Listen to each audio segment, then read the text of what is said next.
안녕하세요. 첩살여입니다. 오늘은 학폭 논란으로 조금 이슈가 되고 있는 배우 송하윤 씨에 대한 기사를 읽어볼까 합니다. 제목은 보니까 송하윤, 일면식 무, 학폭 부인, 90분 따귀 제보자와 입장 대립이라는 내용으로 지금 기사가 올라와 있네요. 이분 드라마에서 제가 봤는데 따로 본방을 사수한 건 아니고요. 유튜브에서 약간 줄거리 요약한 거를 봤어요.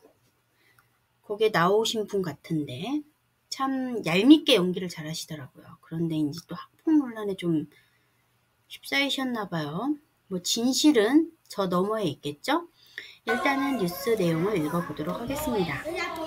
20년 전 학교 폭력에 가담했다는 의혹을 받은 배우 송하윤이 사실이 아니라고 부인하며 제보자와 반대된 입장을 내놓았다. 1일 송하윤과 과거 학교 폭력 가담 의혹이 불거졌다. 이날 오후 방송된 JTBC 사건 반장에서 송하윤을 여배우 S씨로 칭하면서 최근 한 유명 드라마에서 신들린 악역 연기로 깊은 인상을 남긴 S씨는 이 드라마로 꿈을 이루게 됐다며 인상 깊은 감사 인사를 남기기도 했다. 그런데 S씨에게 20년 전 학교 폭력을 당했다는 제보가 들어왔다고 전했다. 이어진 영상에서 한 남성 제보자의 음성이 공개됐고 제보자는 자신이 고등학교 2학년이었던 2004년 8월 당시 같은 학교 3학년 선배였던 S씨에게 불려나가 약 1시간 30분 동안 따귀를 맞았다고 폭로했다. 이어 제보자는 어느 날 갑자기 점심시간에 저를 고등학교 뒤에 있는 아파트 놀이터로 불렀다. 거기로 가자마자 저를 때리기 시작하더라. 1시간 반 동안 맞았다. 어떤 이유로 때리기 시작했는지 그 이유는 지금껏 모른다고 말했다. 또 제보자는 S씨가 이후 다른 학교 폭력 사태에 연루돼 다른 학교도 전학을 갔으며 이후 폭행에 대한 어떤 사과도 받지 못한 채 연락이 끊겼다고 밝혔다. 현재 미국에 거주하고 있다는 제보자는 우연히 예능에 나온 S씨의 영상을 보고 충격을 받았다며 제보를 하게 된 이유를 밝혔다. 방송으로 전해진 유명 드라마에서의 악역, 연기 혹평 등의 설명과 얼굴이 가려진 채 등장한 S씨의 SNS 속 사진이 공개되며 온라인상에서는 S씨의 정체에 대한 추측이 이어졌다. 해당 내용이 보도된 후 늦은 밤 송하윤의 소속사 킹콩바이 스타쉽 측이 공식 입장문을 통해 사건 반장 방송 내용에 대한 입장을 전했다. 이에 지난 1월 종영한 TVN 월화 드라마 내 남편과 결혼해줘에서 악역 정수민 역을 연기하며 호평받았던 송하윤이 여배우 S씨였던 것으로 드러났다.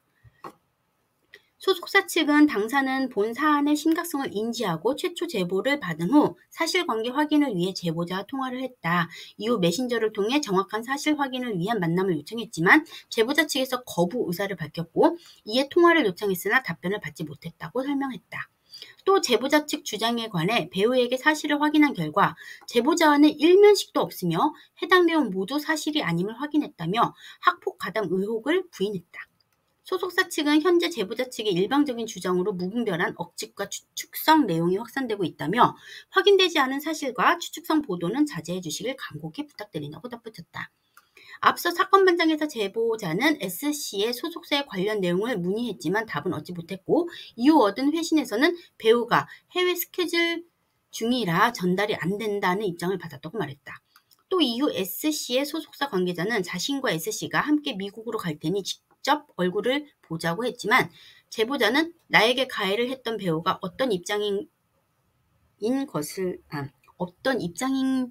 알고 싶은 것이지 만나고 싶은 것은 아니다 라고 전했다는 내용도 알려졌다.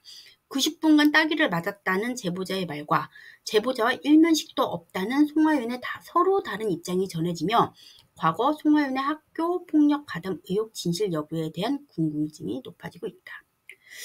저는요, 일단 뭔가에 대해서 말이 나온다는 거에 대해서는 그 예전 속담에도 이런 말이 있잖아요. 아니 땐 굴뚝에 연기가 나랴? 그러니까 뭔가가 꼬투리 잡힐 만한 게 있었을 수도 있다라고 생각을 해요. 아니면 오해를 살 만한 무슨 행동이 있었거나.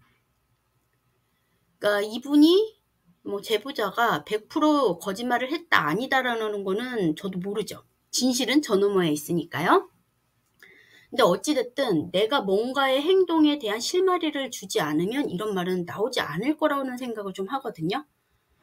그래서 이분이 진짜 학교 폭력을 가했는지 안 가했는지 보다, 만약에 진짜 학교 폭력을 가하지 않았는데도 이런 말이 나왔다는 거는 분명히 다른 행동에서 뭔가 오해의 소지를 줬거나 그런 빌미를 줬을 가능성도 있다라고 봅니다. 이런 걸 보면 정말 평소의 행동이 얼마나 중요한지를 느껴요. 그러니까 누군가 나를 험담을 하고 뒤에서 나를 음해한다던가 이런 거에는 뭔가가 있거든요. 없을 수가 없어요. 그냥 정말 정말 이 배우가 말한 대로 일명식도 없고 모르는 사람이야. 근데 나에 대해서 음해를 하고 나를 하해? 그렇다면은 제보자가 진짜 요즘에 흔히 말하는 정신세계가 찬란한 정말 똘 플러스 아이 곱하기 뭐 100, 이 정도 되시는 분이시겠죠? 근데 진실은 시간이 걸릴 뿐 언젠가는 다 밝혀지게 되어 있습니다. 제 생각에는 이 배우를 그 연기를 하는 걸 봤을 때 나쁘지 않게 봤기 때문에 이 내용 자체가 거짓이길 좀 바라보고요. 예쁘게 연기를 잘하고 날아가는 일은 없었으면 좋겠습니다. 진실이 빨리 밝혀지길 바랄게요. 여러분, 누군가에게 상처를 주고 누군가를 의미 없이 괴롭히는 거는 정말 나쁜 거예요. 이거는 뭐 학교뿐만이 아니라 요즘 직장에서도 많이 나오죠. 이런 내용들은 사람 관계가 힘든 일보다 더 많이 힘듭니다. 그러니까 살아가는 거에서 사람 관계만큼 힘든 게 없어요. 오늘 날씨가 어제 예보한 대로 덥네요. 따뜻해요. 하지만 바람은 약간 찬 것 같아요. 이럴 때일수록 감기 조심해야 되는 거 잊지 마시고요. 오늘도 당신 겁니다. 좋은 하루 보내시고 찹쌀여우는 다시 돌아오도록 하겠습니다. 제가 요즘에 좀 길게 읽을 때 말이 많이 버벅대고 있는데요. 열심히 더 노력해서 예쁘게 읽도록 할게요. 조금 거슬렸다면 죄송합니다. 그래도 예쁘게 들어주시고요. 다음에 제 목소리 또 기다려주세요. 그럼 여러분 안녕.